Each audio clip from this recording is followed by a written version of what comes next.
On the people side, we've seen a lot of changes too. MTAS has grown exponentially over that time. We've added a lot of staff.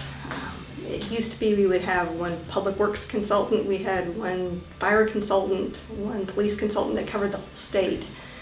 And now we are making an effort to make sure that when appropriate, we've got one for each grand division. So we've had a lot of staff additions, and we've had a lot of staff changes with retirements. The baby boomers are starting to retire, and we're having a lot of turnover in long-term employees.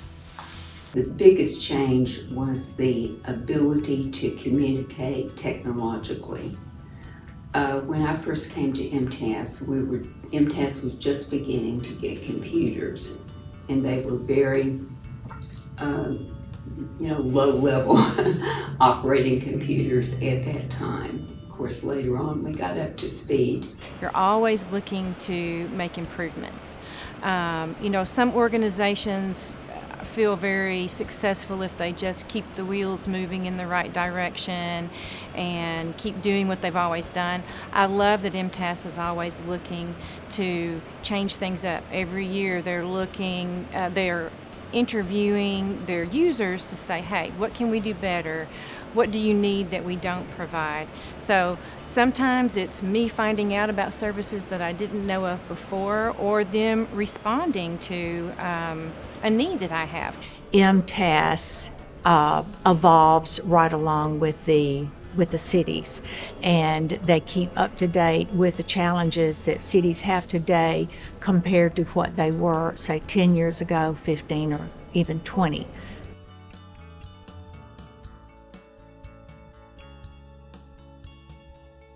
One of the biggest changes, I think, that I witnessed was the increase in diversity among elected officials. Now if you come to a conference of elected officials, you will see lots of women in elected positions, African Americans in elected positions. It is totally changed. So I think that's one of the most positive changes that I've seen. Technology has been the big change in all cities, and we could spend all kinds of time talking about that, from the introduction of the cell phones to laptops and so forth, to now AI is raging throughout the country. But Tennessee cities have become more technologically advanced. They have had to do more service delivery. More and more cities are delivering more services to a more diverse population in the state. The world we live in now has changed, and it's a right now thing, and social media is so prevalent, and good or bad. I think that's been the biggest change I've noticed is just the social media aspect of that and what people demand of us as elected officials. Obviously, all the technology changed while I was here. From the smallest cities not even having email to most of them now having websites. So that was probably technology has been the biggest change.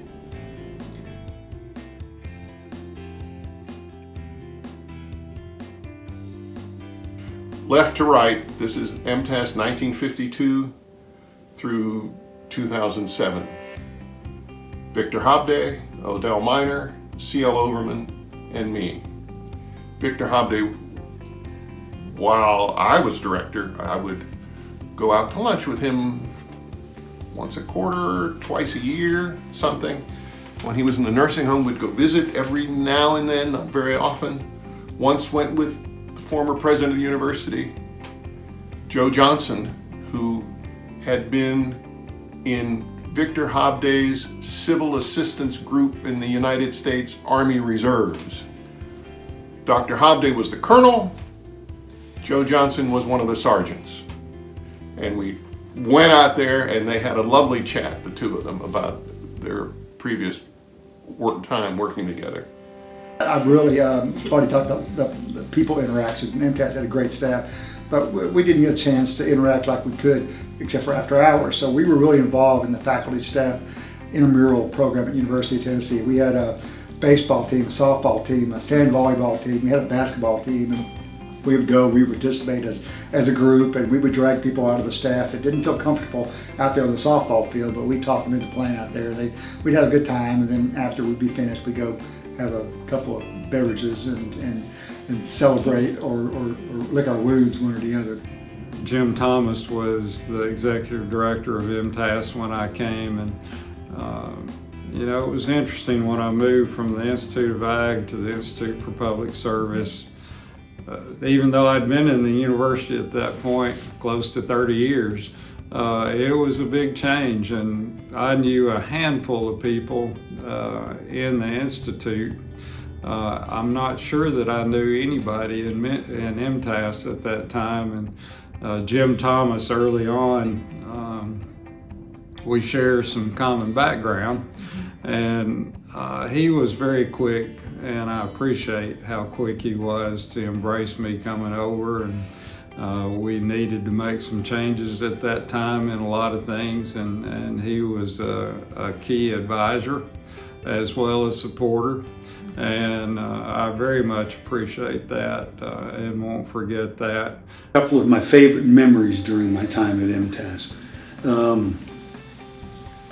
I think the ones that I would probably look back on that things I've enjoyed the most are times when we've collaborated with each other, when we've gotten 4 or 5 or 6 or more of our experts to pitch in together to develop something, to deliver a service. I'm thinking of things like the Elected Officials Academy, which has gone through numerous iterations over the years, but bottom line is we all work together to produce that and deliver it and make sure that it meets what the cities need.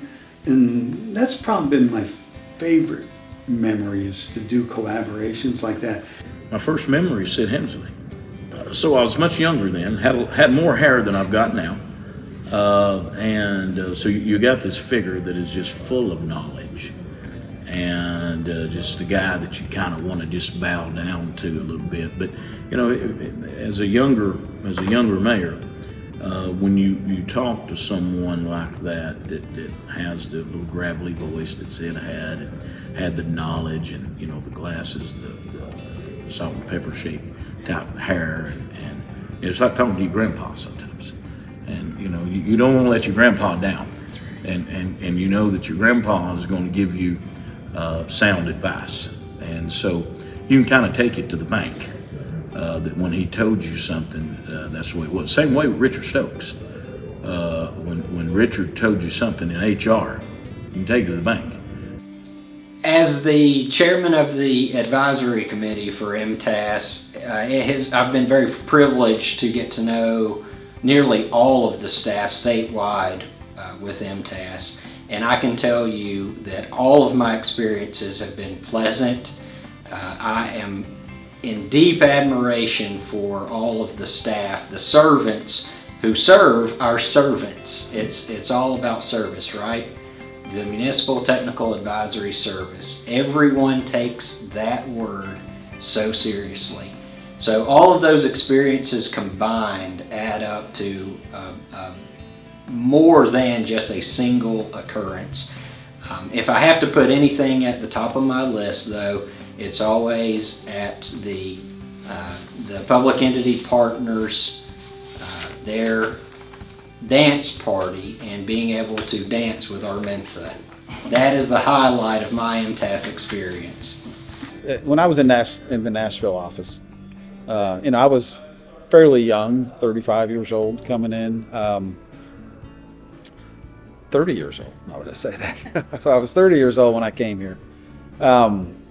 So a lot of senior folks, and I don't mean that by age, but by experience, in the Nashville office. One of my favorite persons, Jim Luty. I don't know if anybody was, some people will remember Jim, but Jim was a finance consultant pretty far along in his career here, but he was a fixture. Everybody in any city you went to, and you said you were from MTAS, tell Jim Luty I said hi. That was the normal response you got. So I would just, at the end of the day, sit in Jim's office, and he would indulge me, I think. I don't know that he was necessarily always wanting us, but you're almost sitting at the knee of somebody who could kind of really tell you just about anything about any community that you were going to. So whenever I was again, starting out, part of the thing you got to do is you got to go out and visit all your cities and get to know your city recorders and mayors and all that.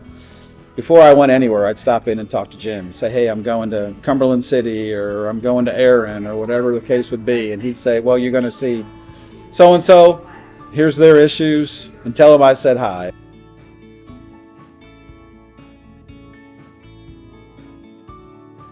You have credibility coming in the door to a city because you work for MTAS. So you're standing on the shoulders of those who've come before you, and you have that initial credibility, and it's yours to either build your own personal credibility or to diminish your credibility. And so I'd say it's important to realize that, and to build on that legacy, and to develop those relationships and build relationship capital with these folks.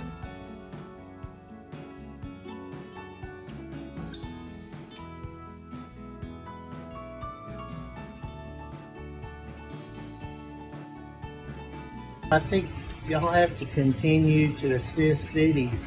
Things are getting more and more complicated, and we rely on you all to get, to be trained, and then train us, share your experiences with us.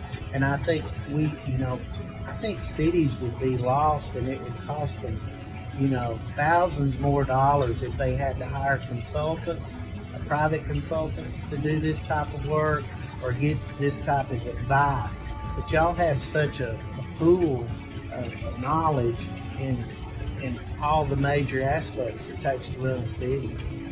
The mission should stay the same. How it is that mission is accomplished will have to change. We have seen technology have an incredible impact on the work that MTAS does. Guess what? It's going to have an even greater impact in the years to come. I can't imagine what technology enhancements we'll have at our disposal. We won't, but somebody will have at their disposal in 75 years. I mean, it's incredible. Look at where we were 25 years ago, and then look where we are today. So focus on the mission.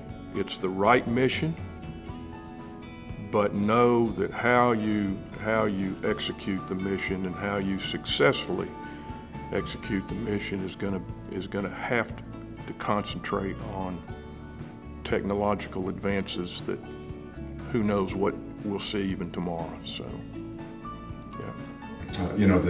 The commitment that MTAS has had to its mission from the beginning is just critically important. That desire. When Herb Bingham, started saying we need technical assistance for cities and towns, and just to see MTAS stay committed to that mission, I certainly see that for the next however many years, and I think that if we can stay committed to that, then the administration of cities taking care of the stewardship of taxpayer funds will just continue to get better at the local level. And I've always felt that municipal government drives the economy of the state of Tennessee. They make it desirable to locate business in Tennessee, and MTAS helps that.